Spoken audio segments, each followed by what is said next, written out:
Hello and welcome to the cybersecurity Q&A. Today's question: vulnerability scanning is critical, but automated scans are of low value. What can be done about this? Well, let's do first things first.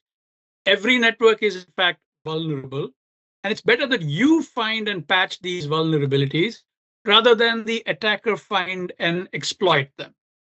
So what's a natural next step? Well, get a vulnerability scanner, of course, and these are available both as on-premise software as well as cloud-hosted solutions. Define a scan schedule to go against your assets, and then begin to receive reports of vulnerabilities. The scanner vendors will tell you that they will sort vulnerabilities by severity, and they typically use the common vulnerability scoring system. Version 3 is the older version. There's a new spanking version 4 available. And they will also offer remediation advice on what specifically you need to do to patch these vulnerabilities. You will then probably say to yourself, hey, look, resources are limited in IT. Let's only patch the high and critical ones that the scanner reported and leave the rest for later. Sounds easy, right? Well, wrongo. Turns out that over 57% of the 128,000 vulnerabilities in the National Vulnerability Database with a CVSS score of high or critical exist. Do you have the capacity to patch 57% of all the CVEs that are going to show up in that report? Well, I'm guessing even if you dedicated the IT team to patching, dropping all the other tasks on their plate, probably couldn't do it. Not that you want to do something like that.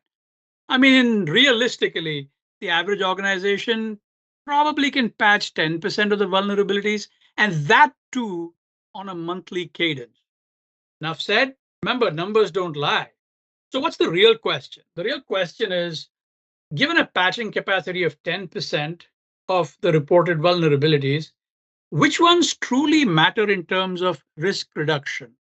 I mean, just going by the CVSS score, even the new version 4 is of limited views here.